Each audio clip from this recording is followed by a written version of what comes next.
All right, everybody, welcome back to Matt Money. We have the opportunity to talk to you about now my largest holding.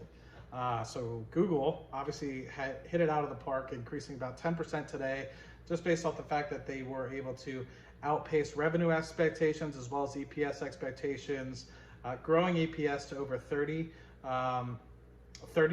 per share in the fourth quarter alone, where they were expecting just about $27.50. So on a run rate, kind of going forward, you're looking at about $120 a share at a $3,000 share price. It's looking pretty good, right? Mid-20s PE, decided to split the stock 20 for 1. So this is going to take my 15 shares that I have, grow it to about 300 shares if you were to say take the 20 for 1 split into account. Share price to go from about 3,000 where it's at today to about $140, $150 a share. Granted, that doesn't include any further gains that we have post February 1st here, but I think it's a great opportunity looking forward. My position's about $45,000, and I think it is now after Shell taking a little bit of a hiatus in the share price from Shell. I think it's now my individual largest stock holding position. Now, of course, that doesn't outpace my SPY position, because obviously that's a multitude of different companies. I have a huge weighting in SPY, but this is by far the largest individual stock position that I have in the portfolio. Palantir at one point used to be over $50,000. That has seen a retracement, obviously, in recent months as a lot of the small caps and lower speculative kind of companies have taken a hit as of recently. But I think that this goes to show that while we might be having these issues in the Fed at the moment with respect to, are we going to do 4 rate hikes this year, 3 rate hikes, are we going to taper starting in March? That back and forth of the pendulum swing going on in the Fed at the moment, you still see some room in the tank to continue to have stellar growth going forward. And I don't think we're going to see the end of 20 to 30% revenue growth year over year from Facebooks, your Googles and stuff of the like. I think we're going to continue down that path. Will they be rewarded as much as they have in 2020, 2021? I don't think so, but I still think that we're going to see the revenue growth. So I think what we're going to see potentially is a retracement in some of these share prices, a consolidation on the price to earnings. I think it's going to come down a little bit. Before, if you're looking at Apple earnings, it might have gone up, say 20, 30%, but the stock went up 100%. I think it's going to go in line with what we're kind of seeing, if not, maybe not as rewarded as much.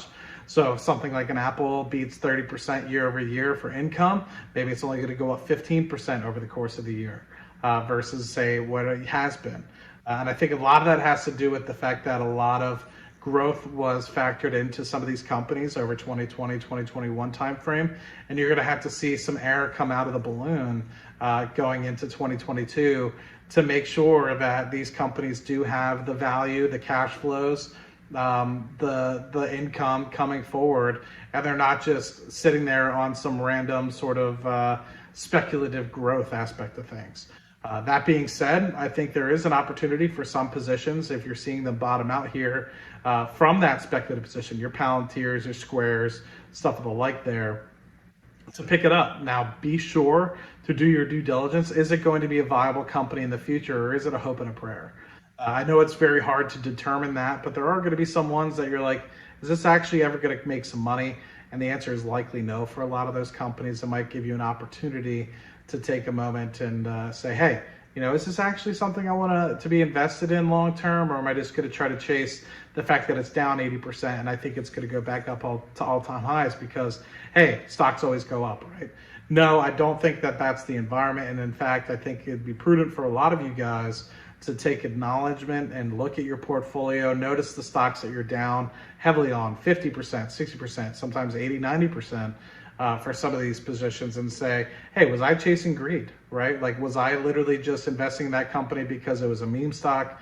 Was I investing in that company because I actually enjoyed and believed in it? It's very different. That's why I don't mind seeing the retracement of, and meanwhile, I'm still barely down on my Palantir position, but I don't mind seeing it decrease below half where it was back in, say, January, February of last year, because I believe in the company long term. So I don't mind picking up more shares here. Same thing with Google and Alphabet. Like, I added Google and Amazon. I added to my Amazon position, small amount, but I added to it over the past week or so because I knew for a fact that the dip that we were kind of seeing was relatively short-lived. I took an opportunity to sell out of my Philip Morris and bought some TQQQ because I think it was prudent to do so. I thought everything was somewhat oversold. Now, I might take an opportunity to use that swing trade in a Roth IRA to capture $2,000 worth of gains and put it back in a safer dividend paying stock. But I urge you guys to kind of look and see the positions you have in the portfolio today and think about it from a portfolio manager's perspective. Take emotions out of it, take the fact that you're down 80% out of it, and say, hey, do I actually think reliably going forward that this is a position I want to look at?